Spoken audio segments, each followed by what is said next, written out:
السلام عليكم ورحمة الله. مرحبا بكل من يشاهد هذا الفيديو على قناة وصفة سحرية للوصفات الطبيعية. كيف حالكم؟ أتمنى أن تكونوا بألف خير وبصحة جيدة. في هذا الفيديو سأقدم وصفة طبيعية للتخلص من السعال أو الكحة والتهاب الحلق ونزلات البرد أو ما يسمى بالإنفلونزا. التهاب الحلق والإنفلونزا يصاب به العديد من الناس في هذا الفصل بالذات، أي في فصل الشتاء، لأن درجة الحرارة تنزل ويسهل الإصابة بالإنفلونزا. وفي بعض المرات يكون السعال والكحة شديدين جدا، وخاصة في الليل، وسعال حاد وجاف كذلك. إذا كنتم تعانون من هذا المشكل وتريدون علاج سريع، سوف أتشارك معكم هذه الوصفة المجربة ومني شخصيا والطبيعية، والتي تعمل على الوقاية أولا من نزلات البرد ومن السعال، ومن علاج نزلات البرد والسعال.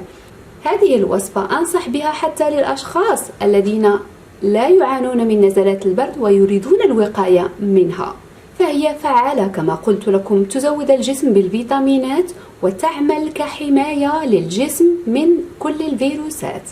إذن على بركة الله سوف نقوم بتحضير الوصفة. بالنسبة للمكونات التي سوف نحتاج، كما تلاحظون معي، سوف نحتاج البرتقال، الليمون الحامض،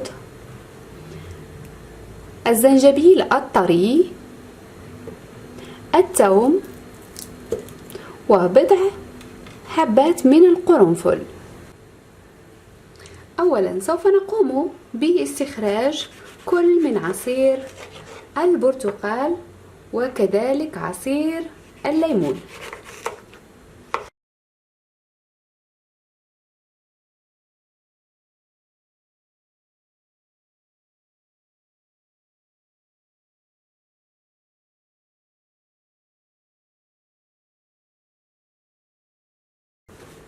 بعدما قمنا باستخراج عصير البرتقال والليمون، كذلك كما ترون سوف نحتفظ بهذه القشور، وسوف أقوم بتقطيعها. طبعا يجب عليكم غسلها جيدا، كل من الليمون والبرتقال.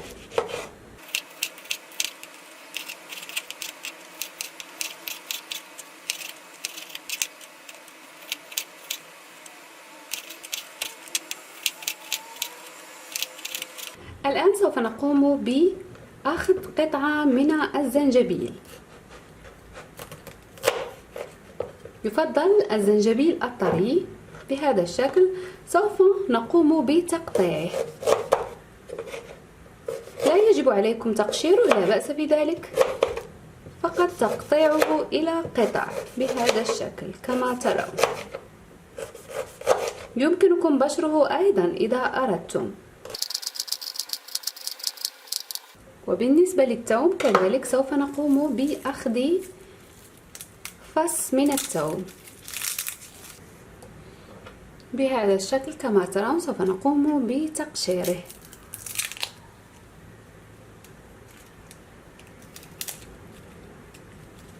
ثم نأخذ وعاء بهذا الشكل، نضع فيه كل المكونات، الزنجبيل أيضا. بالنسبة للثوم سوف أقوم ببشره،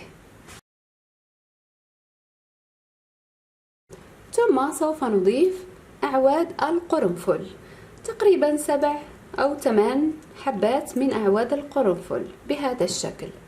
بعد ذلك سوف نضيف عصير الذي استخرجناه عصير البرتقال والليمون بهذا الشكل.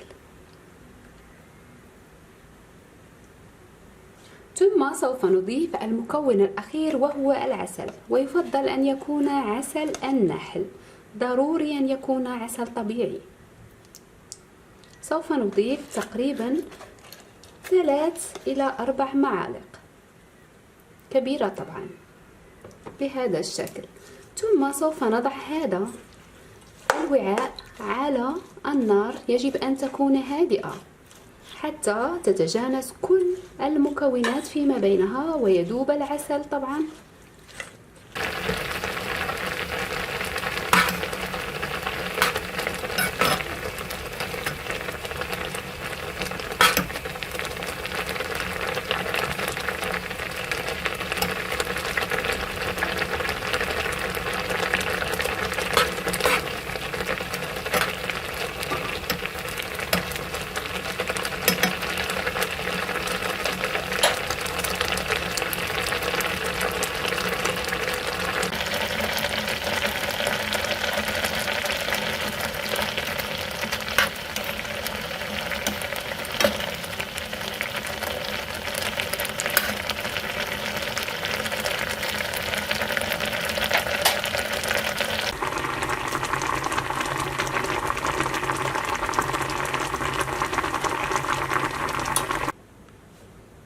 إذن بعدما قمنا بطهي كل المكونات تصبح بهذا الشكل كما ترون.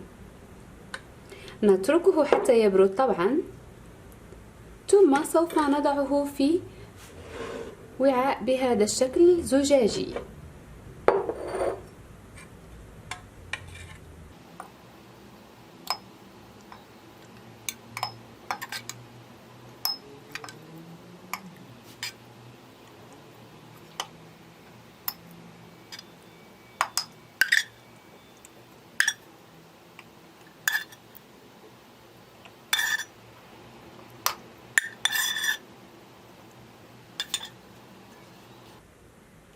وطريقة استعمال هذه الوصفة: يجب عليكم تناول هذه الوصفة يوميا عدة مرات في اليوم.